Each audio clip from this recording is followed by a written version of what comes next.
Ladies and gentlemen, a new narrative is rolling out right now, one which describes a new crisis, a crisis which dwarfs in terms of societal and economic impacts COVID-19. COVID-19, for which we shut down the entire economy and locked people in their homes. What could possibly be more socially and economically impactful than that?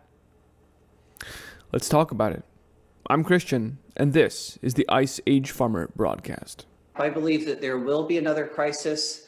It will be more significant, and we need to actually start preparing for that now. When we do see this next crisis, it will be faster than what we've seen with COVID. The exponential growth rate will be much steeper. The impact will be greater. And as a result, the economic and social implications will be even more significant. Even more significant? What is this next crisis that we just heard Jeremy Jurgens, Harvard-educated managing director of the World Economic Forum, describing? Well, now let's hear from Klaus Schwab himself. We all know, but still pay insufficient attention to the frightening scenario of a comprehensive cyber attack, which would bring to a complete halt to the power supply, transportation, hospital services, our society as a whole. The COVID-19 crisis would be seen in this respect as a small disturbance in comparison to a major cyber attack. To use the COVID-19 crisis as a timely opportunity to reflect on the lessons the cybersecurity community can draw and improve our preparedness for a potential cyber pandemic. Yes, a cyber pandemic.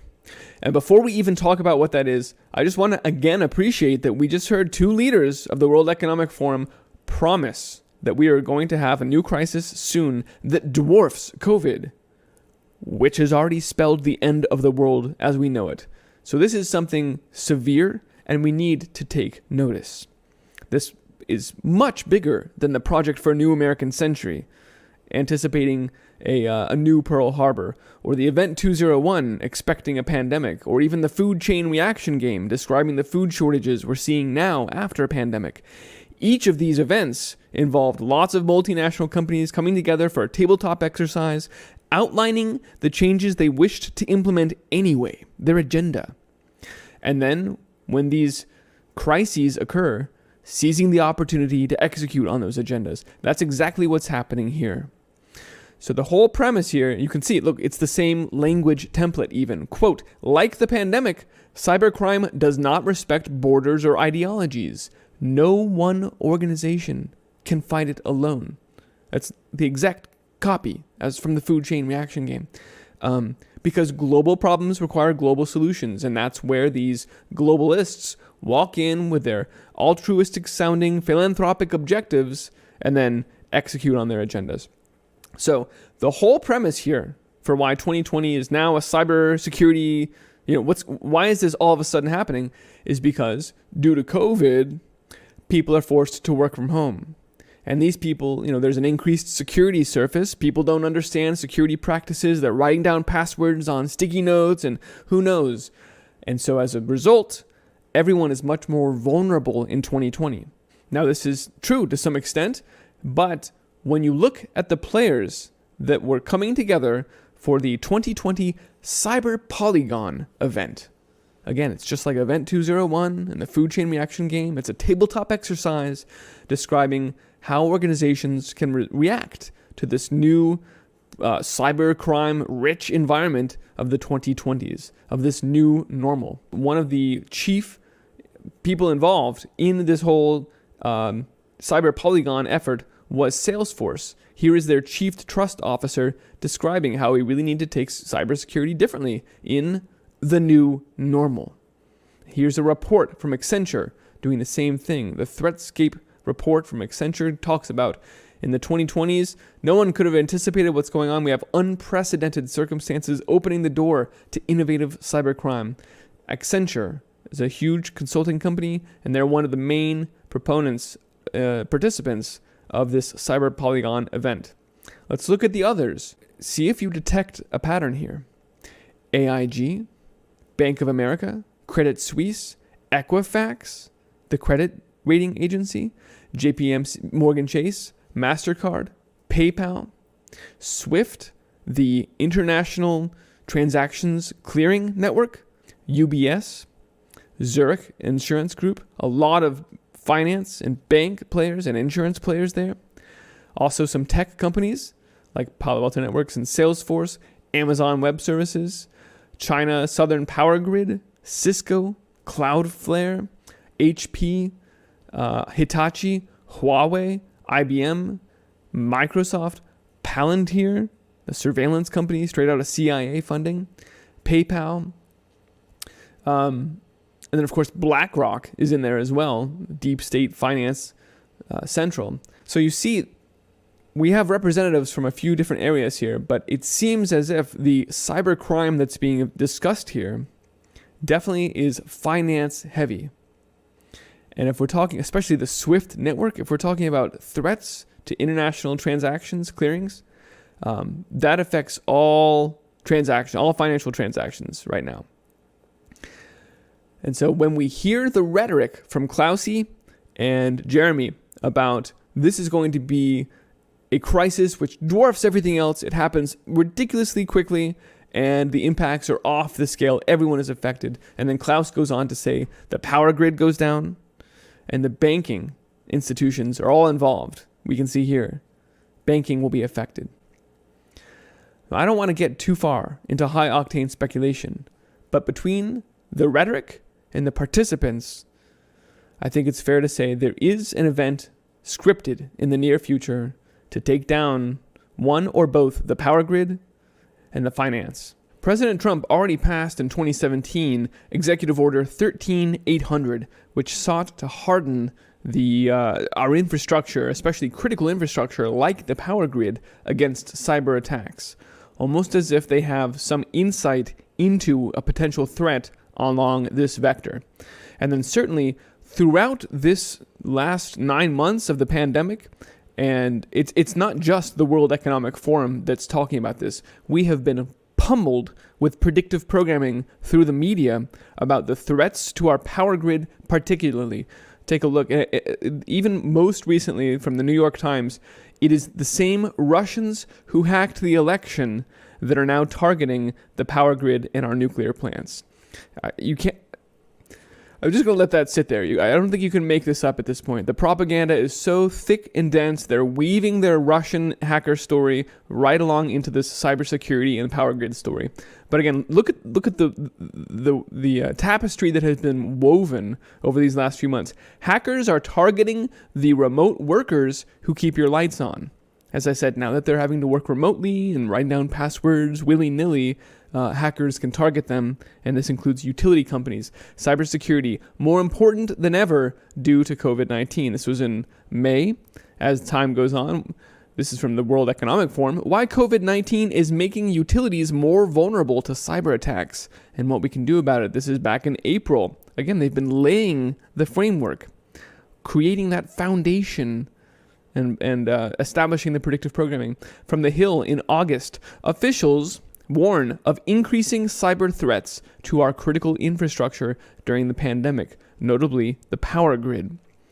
Moving on, in September, whether facing a cyber attack or a pandemic, preparation is critical, and we're going to explain why cybersecurity is critical for the utility industry now in the new normal of COVID-19.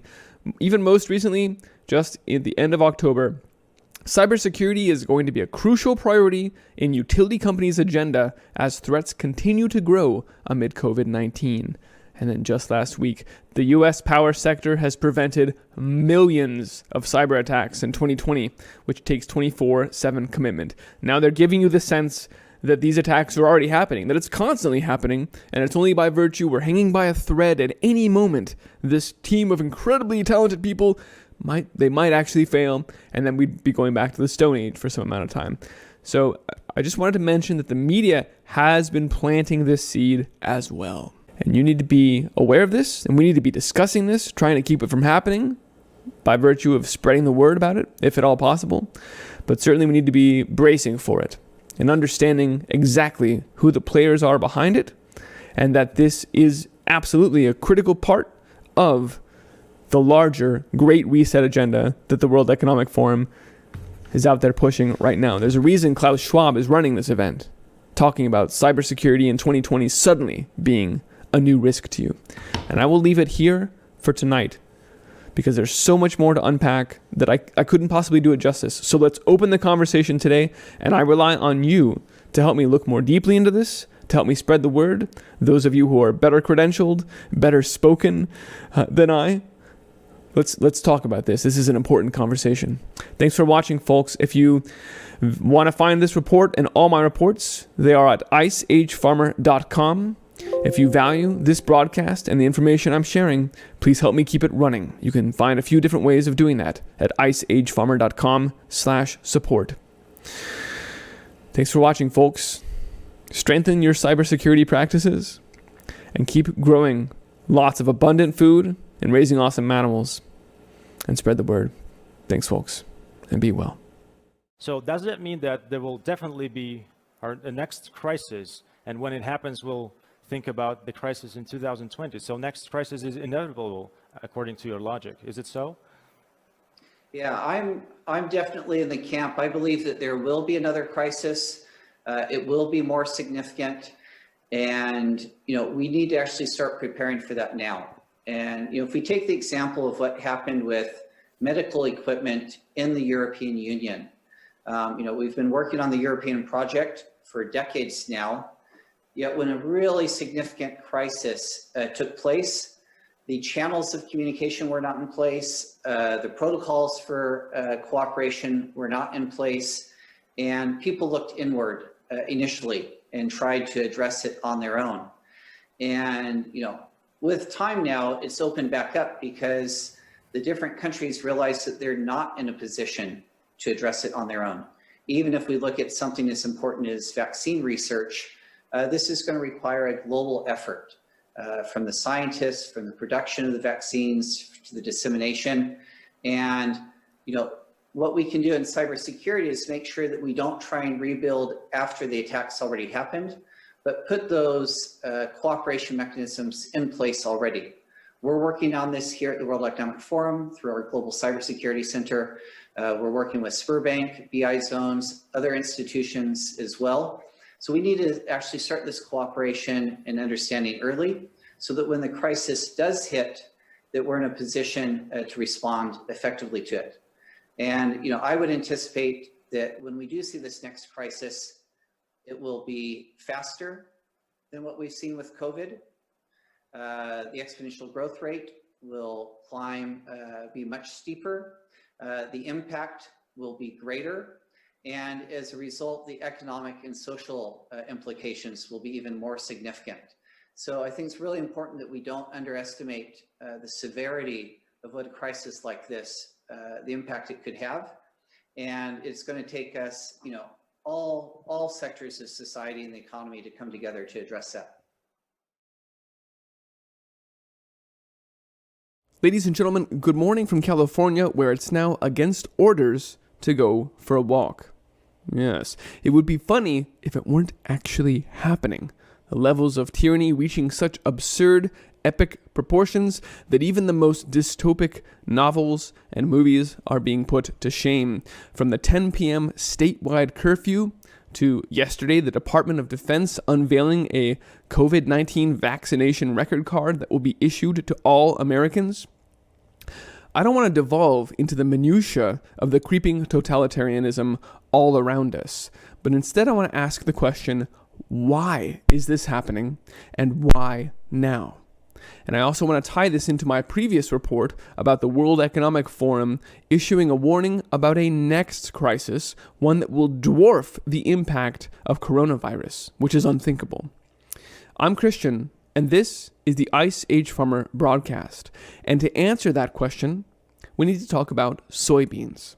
Specifically, the fact that during the presidential election, while all eyes were on that, the USDA came out and finally had what I've been referring to as their day of reckoning. In other words, they finally stopped lying about the amount of food that we actually have on hand. Reading briefly here, the drop in corn ending stocks was the biggest decline in the report, a nearly 500 million bushel decrease to 1.7 billion bushels. That would be the lowest figure in that category since 2013. For corn ending stocks. Soybean ending stocks were also cut by 100 million bushels, now down to 190 million bushels, a figure which is the lowest level of the past 7 years. Or, in the always understated words of Arlen Suderman, that's pretty tight. In the less understated words of other analysts, we're at risk of running out of soybeans. Will we run out? From AgFacts here. Given the active pace of exports, USDA ending stocks are probably still too high, and there is a legitimate threat that soybean stocks could get even tighter. This was unthinkable earlier this year, unless you're watching this channel, in which case we've been covering the typhoons in China, the drought in Brazil, the derecho in the United States. There have been multiple blows to our crop production this year that's off the charts. In response, China has already emptied the cupboard of the world's largest soybean producer, that being Brazil. The USDA estimating they only have 82 million bushels left, and for that reason, they are now actively importing the world's largest soybean producer, Brazil, is now starting to import the US crop, which is GMO. They would never touch this stuff in the past, but we read here, Brazil has issued a protocol instruction authorizing imports of GM soy and corn from the US at a time when Brazil is dealing with low stocks and record prices for these products. Brazil facing a shortage of soybeans. Why? Mainly due to strong exports to China and due to heated domestic demand. China is hoovering up as much food as they can from anywhere in the world, and now they're doing the same thing here. Now, other analysts are indicating 190 million balance sheet this early in the year is unprecedented. We haven't even started using it yet. It will be tighter before it's over for that reason, and the USDA is usually off on their figures anyway. That's why multiple people are saying, look, we're at risk of running out. Earlier in the year, USDA was estimating that we had 610 million bushels of soybeans. The illusion of superabundance, right? We've read this before. Many of us were relieved to see China starting to buy these things up, but now the market has been surprised to find out supplies are much lower than expected and, in fact, are in danger of running out. I want you to see multiple analysts across the industry are talking about this running out of soybeans. It's not just me saying this. Here's another, Scott Irwin at UI saying, I did not think China would actually start buying as much product as they are right now. How the world can change in just a few months. Indeed, Scott, look, they're now purchasing $17.5 billion of food just in October. Like I said, they are sucking up food from anywhere they can get it. They've already cleaned out Brazil, and now they're eating out our substance.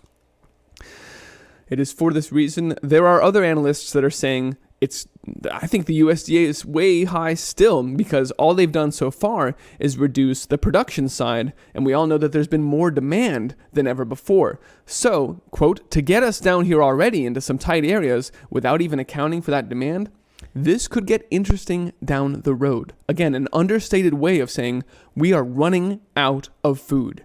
And when you run out of soybeans, see, actual ending stocks could be even tighter than the USDA is estimating. Now, what happens when you run out of soybeans? Of course, we all know soybean meal is the #1 animal feed in the world.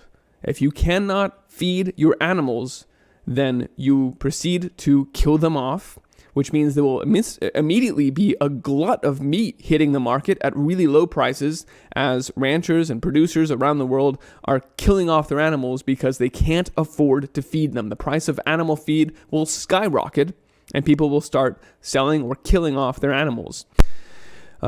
Then after that, there will be no animals. Okay, so this is what we're setting up to see, and of course, this is the end of animal agriculture that Bill Gates and the head of Impossible Foods and the Great Food Transformation and the Rockefeller Foundation all describe. We're entering right now with vertigo as we approach the 2030 goals, the end of animal agriculture. You can also expect to see more barns and farms burning down as producers desperately try and get the insurance money back rather than just lose everything as feed prices go through the roof. We're witnessing it happening right now as we run out of soybeans globally. In other words, something has to give right now. Something has to change. You don't expect Sonny Perdue to get up and say, "Shucks, we really screwed the pooch on this one, guys."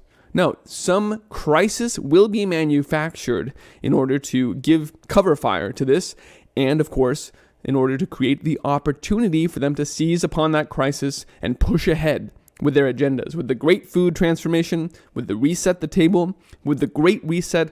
All of these will be furthered by the crisis that will be created because of this global soybean shortage. In fact, we already see ADM, the world's largest producer of animal feed, beginning construction on what will be the world's largest insect protein factory in order to keep feeding animals going forward. But this isn't here yet. It's not here yet. We already see Singapore approving lab-grown meat, fake, nasty, synthetic, disgusting lab-grown meat, fake chicken. And Israel, in fact, just opened up the first lab-grown meat restaurant. Ironically, it's called The Chicken. There's no chicken in it, and you don't even have to pay to eat it right now because it's so disgusting. Diners are not required to pay for their meals. We just want you get people acclimated to it. But again, this is in the future. People don't want lab-grown meat. Something has to give now. We need solutions now. And this is when I return to my previous report on the World Economic Forum's threats about a cyber pandemic. Klaus Schwab, we heard in no uncertain terms, discussing the idea that the power grid could go down as a function of a cyber attack. He is not the first one to say this. He's only echoing the warnings we heard way back in 2013 from the outgoing head of DHS, Janet Napolitano, who warned the next 9/11 is on the horizon here. We can see it. It is a cyber 9/11, and it's going to take down the grid and cause a loss of, everything, of infrastructure, of our water infrastructure, so no municipal water supplies. This is something that we've talked about before, but today I want to look at a different possibility, a different cyber attack, because within the day that I put out the report about the cyber pandemic, a couple interesting things happened. First of all, the FBI also started talking about cybercrime and cybersecurity, and notably, they even tagged the World Economic Forum when they were talking about it. Like, hey guys, we're in on this too. We know this is coming. That's a little bit speculative there, but why else is the FBI tipping the hat to the World Economic Forum? More interestingly, and more significantly, the day of that report, Americold experienced a ransomware attack which shut down their systems. Now, before we go any further, who's Americold? What are we talking about here? Americold is the world's largest cold food and frozen food logistics company. They own and operate the bulk of frozen food storage and transportation in the world. Let's hear a little bit from their CEO about who they are and what they do. With over 1 billion cubic feet of storage, Americold is the global leader in temperature-controlled warehousing, transportation, and logistics for the food industry. Over 94% of all product that you see in your grocery store in the frozen food section comes through a third party. We're the largest in that space. We operate in every single tenet of the supply chain, from point of harvest to point on shelf. Now, you can manage your supply chain better than ever with Americold's updated i3PL platform. Americold's i3PL Supply Chain Visibility Tool is an industry-leading application that provides you with a complete picture of your inventory across our network. i3PL features visibility throughout 150-plus facilities.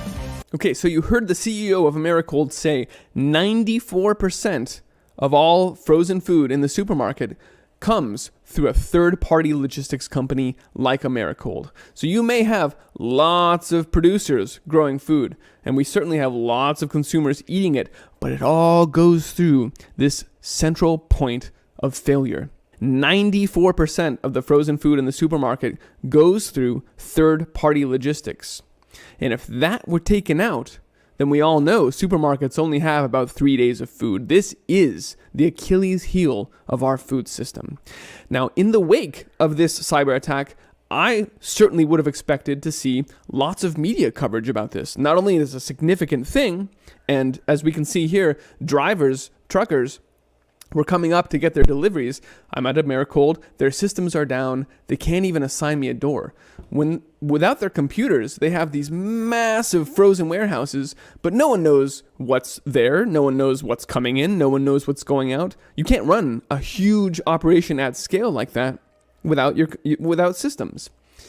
I would have expected to see some media coverage about this, particularly given that everyone is talking about it right now. The FBI wants you to be thinking about cybercrime.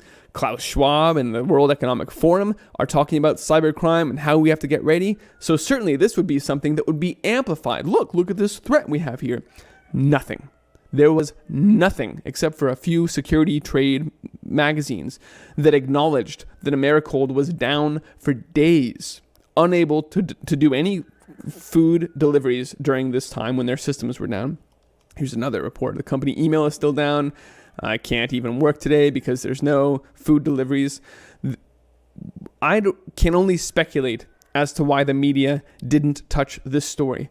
But it certainly seems to me that this is a practice run, that this was a first attack on Americold to see just how effective it would be to shut down their systems. And it was extremely effective. As we just saw, drivers couldn't even make any deliveries.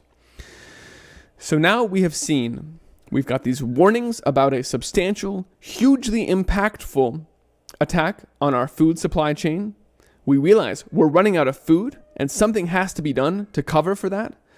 And there have been practice runs just in these last couple weeks that actually took down what I'm calling the Achilles heel of our entire food supply chain.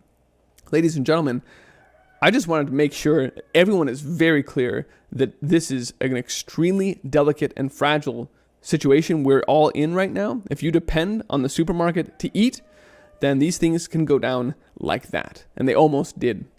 And furthermore, that there is now reason for this to happen. Because if we run out of soybeans and we run out of food, then they will need to do something so that they control the narrative, so that they can say, see, we told you about the cybercrime and here it is. Now you have to have your digital online ID. Now we need you to have biometric security, which the UN is calling for openly. Now we need you to have your unique identification and vaccination record card. It's not just a vaccine record card at that point. It becomes the instrument to implement food rationing. We've already seen stores limiting purchases, but of course you could go to other stores. To implement rationing across all stores, you would need a unique digital ID like the ones that are rolling out now. So while certainly the vaccinations are an issue that merits our attention, I wanted to make very clear today that we are also witnessing the implementation, the instrumentation of global food rationing. And we also see very clearly the reasoning that has to be implemented because we're out of food. We're running out of soybean right now. There's another thing I wanted to bring up today, and that is this. Grocery stores are being involved in the distribution of the COVID-19 vaccine. From BeckersHospitalReview.com, how grocery stores and retail pharmacies are prepping for COVID-19 vaccine distribution. We read here, supermarkets are training staff and hiring employees in preparation to administer COVID-19 vaccines. Food City, Albertsons, Vons, all are coordinating with government agencies around the country to build cold storage capacity for vaccines that are stored at low temperatures. Chains are training staff to administer vaccines. Supermarkets are hiring more employees, especially pharmacy technicians. Why are grocery stores even involved at all in healthcare, in administering vaccines? This to me is an even bigger tell that the vaccination record, your unique identifier, is going to be part of the grocery store experience. And if you don't have your vaccination record, your food rationing card on hand, then you will not be allowed to shop for food. In other words, we see this happening around the world. The Welsh government 2 days ago said that they're going to be getting ID cards. As I said, the UN is broadcasting that we should all around the world have our unique digital biometric based digital identifications. As I mentioned at the top, the immunity cards are being rolled out by the Department of Defense in the United States right now. And all of that serves to underscore my main point today, and that is this: food will be used as the point of leverage to achieve the Great Reset agenda, all of it. From the vaccinations to the food rationing. It's not going to be a door-to-door vaccination squad that comes to get you. It will be that you go to the grocery store and you need to show that card to get your food. Ladies and gentlemen, thanks for helping me spread the word about the soybean situation, that we are running out of food around the world right now, and this is a red alert. We have been expecting to come to a point in time like this for years now, and it's a little surreal to actually be reaching it now, but that's why there's mass chaos playing out around you. That's why you can't go for a walk in LA right now. That's why there's a statewide curfew. I hope this has been insightful, and I thank you for helping me spread the word so that others can understand what's going on and get ready. Start growing your own food. Start raising animals. We got to get ahead of this as much as we can, or else we will walk just blindly into the jaws of Klaus Schwab and their global reset. Ladies and gentlemen, you can find this report and all my reports on iceagefarmer.com. If you value this broadcast and the information I bring, you can help me keep it running. There's a few ways of doing that at iceagefarmer.com/support. If you are watching this on YouTube, get off. This platform is completely being censored right now. It's just a matter of time before this channel is gone. You can find it instead at lbry.tv/@iceagefarmer. Or also on bitshoot.com/iceagefarmer. And always, again, directly on iceagefarmer.com. Thanks for helping me spread the word. Let's go build great things. All right, well, thank you everybody for joining. I want to say I apologize for when I started this video or video sequence. I didn't have the microphone turned on, which I'm famous for.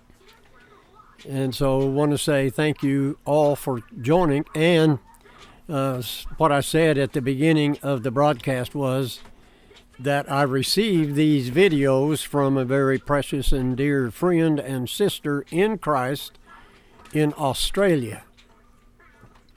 And so now Australia, if you kind of keep your fingers on the pulse of the Agenda 2030, and